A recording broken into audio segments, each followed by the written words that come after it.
भारतीय जनता पार्टीचे सिंधुदुर्ग जिल्हाध्यक्ष प्रभाकर सावंत यांनी मुख्यमंत्र्यांकडे जी शिंदे गटाची तक्रार केली आहे त्यातनं त्यांच्या पक्षाच्या कार्यकर्त्यांच्या प्रवेशाबद्दल त्यांच्या मनामध्ये खरं तरी आता खंत निर्माण झालेली आहे। परंतु प्रभाकर सावंत आपण आठवलं पाहिजे की भारतीय जनता पार्टीचे गोगटे असतील, ओंगले असतील किंवा अभय सावंत असतील, अतुल काशीकर असतील किंवा हडकर असतील, हे जुने कार्यकर्ते, हे विचाराचे कार्यकर्ते होते आणि त्यांनी अनेक कार्यकर्ते घडवले सिंधुदुर्ग जिल्ह्यामध्ये। वस्तुस्थिती आहे, आम्ही पण त्यांच्यावर काम केलंय। परंतु गेल्या 3-4 वर्षांमध्ये भारतीय जनता पार्टीने निवडणुकीमध्ये ज्याप्रमाणे रसद पुरवली आणि कार्यकर्त्यांना रसद पुरवली त्यामुळे भाजपला ही सूज आली होती। आपल्याला माहिती असेल की लोकसभेच्या निवडणुकीमध्ये, ग्रामपंचायतच्या निवडणुकीमध्ये, काल झालेल्या विधानसभा निवडणुकीमध्ये आपण कार्यकर्त्यांना आणि एवढंच नाही तर मतदारांपर्यंत आपण रसद पुरवली होती आणि त्यामुळे आपल्याला वाटलं की ही भारतीय जनता पार्टी वाढली आहे।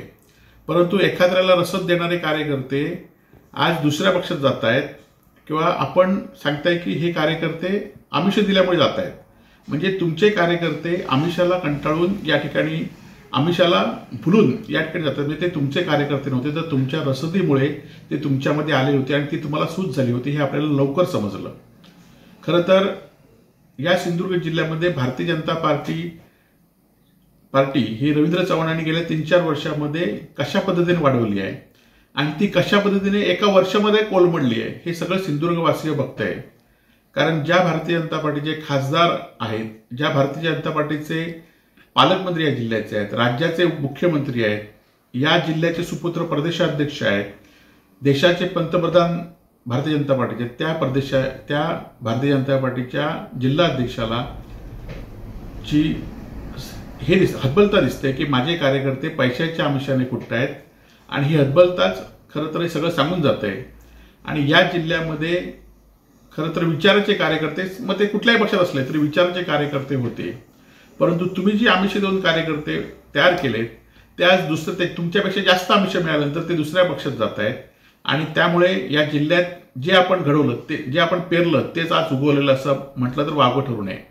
त्यामुळे प्रभाकर सावंतांना माझी विनंती आहे की आपण खरं तर या जिल्ह्यामध्ये भारतीय जनता पार्टी आपल्या रवींद्र चव्हाणांचं की आपलं नेतृत्व नाही आहे, या जिल्ह्यामध्ये भारतीय आपले नेतृत्व राणे करतायत, राणे परिवार करतो, ह्याचा पुन्हा सिद्ध झालेला आहे।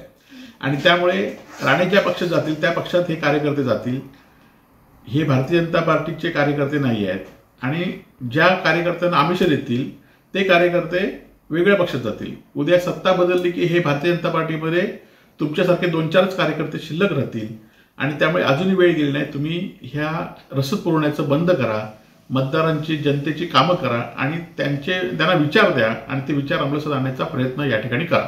टाइम्स डिजिटलला लाईक करा, शेअर करा, सबस्क्राईब करा आणि बेल आयकॉन दाबायला विसरू नका।